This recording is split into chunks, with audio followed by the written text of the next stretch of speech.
नमस्कार. आज आपण एका अशा प्रवासावर निघणार आहोत जिथे भारताचा पाया रचला गेला. हो, आपल्या संविधानाच्या निर्मितीची ही गोष्ट आहे. आणि ही फक्त काही कायदे एकत्र करण्याची गोष्ट नाहीये, तर ही एका नव्या देशाच्या जन्माची कहाणी आहे.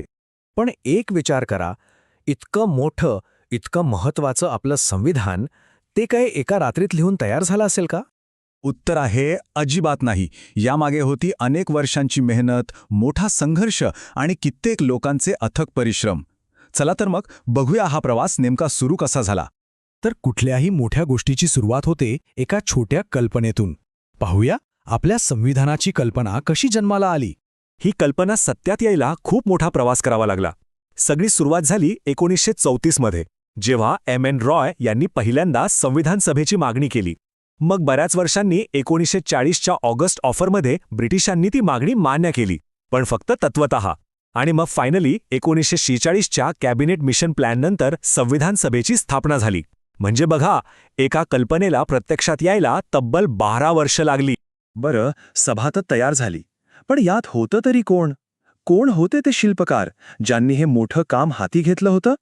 सुरुवातीला म्हणजे जेव्हा भारत एक होता तेव्हा या सभेत तब्बल 389 सदस्य होते.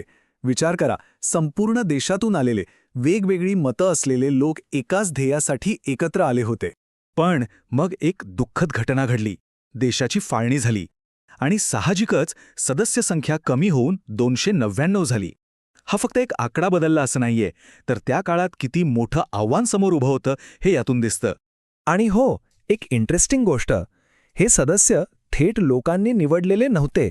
म्हणजे जसं आज आपण मतदान करतो तसं नाही, तर त्यावेळच्या प्रांतीय सभांमधल्या सदस्यांनी त्यांना निवडलं होतं. एक प्रकारे ही एक अप्रत्यक्ष निवडणूक होती. ओके, तर सभा तयार आहे, सदस्यही आलेत. आता खरं काम सुरू होणार. चला तर मग त्या 3 महत्त्वाच्या तारखा बघूया ज्यांनी आपल्या संविधानाचा पाया रचला. या तारखा लक्षात ठेवायला सोप्या आहेत. 9/11/13 रूल. बघा, 9 डिसेंबर 1946ला झाली पहिली मीटिंग. तात्पुरते अध्यक्ष म्हणून निवडले गेले डॉक्टर सच्चिदानंद सिन्हा. बरोबर 2 दिवसांनी 11 डिसेंबरला सभेला मिळाले कायमचे अध्यक्ष डॉक्टर राजेंद्र प्रसाद.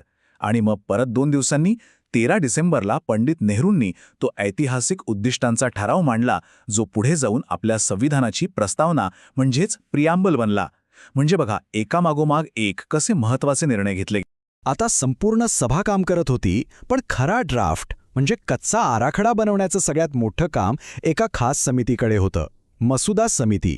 ही समिती बनली 29 ऑगस्ट 1947ला आणि तिचं काम फक्त एकच होतं, भारताच्या संविधानाचा मसुदा तयार करणं. असा मसुदा जो देशाचं भविष्य घडवणार होता. या समितीचे चेअरमन होते डॉक्टर बाबासाहेब आंबेडकर आणि त्यांच्यासोबत होती दिग्गजांची फौज, N. गोपालस्वामी अय्यंगार, अल्लादी कृष्णस्वामी अय्यर यांच्यासारखे 6 तज्ज्ञ सदस्य. खरं तर ही त्यावेळची एक ड्रीम टीम होती असं म्हणायला हरकत नाही. आता ही सगळी नावं लक्षात ठेवायची कशी? अवघड वाटतंय ना? पण थांबा, एक सोपी ट्रिक आहे. वाक्य लक्षात ठेवा. आंबेडकरांचे मित्र कृष्ण त्यांच्या शेतात गोपाल आणि माधव सोबत काम करत होते. गंमत बघा, यातल्या बहुतेक सदस्यांची नावं ही भगवान कृष्णाच्या नावाशी जोडलेली आहेत. मस्त आहे ना आयडिया? चला, आता या प्रवासाच्या शेवटच्या टप्प्याकडे वळूया आणि बघूया काही इंटरेस्टिंग फॅक्ट्स. कारण या कामाला किती वेळ, किती पैसा लागला हे आकडे ऐकून खरंच आश्चर्य वाटेल. आपलं संविधान लिहायला किती वेळ लागला असेल?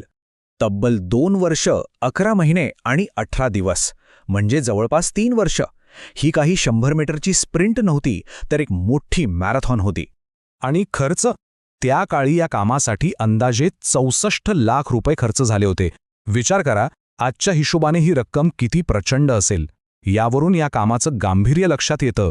या सगळ्या प्रक्रियेत आणखी एका महत्त्वाच्या व्यक्तीचा उल्लेख करायलाच हवा, B.N. राव. ते होते संविधान सभेचे कायदेशीर सल्लागार, म्हणजे पडद्यामागचे खरे मार्गदर्शक. अच्छा, आता या 2 तारखांमधला फरक समजून घेऊया, कारण यात खूप जणांचं कन्फ्युजन होतं.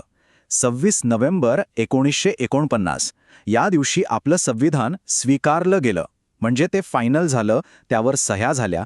पण ते पूर्णपणे लागू झालं 26 जानेवारी 1950 पासून. याच दिवसापासून आपण प्रजासत्ताक झालो. सोपं आहे? एक आहे स्वीकारण्याची तारीख आणि दुसरी आहे लागू होण्याची. पण हे सगळं झालं आकडे आणि तारखांबद्दल. पण याही पलीकडे जाऊन एक प्रश्न उरतोच की खरं तर हे संविधान आपल्यासाठी आहे तरी काय? ते फक्त कायद्यांचं एक पुस्तक आहे की आपल्या सगळ्यांच्या आशा आकांक्षांचं एक जिवंत प्रतीक? विचार करण्यासारखी गोष्ट आहे, नाही का?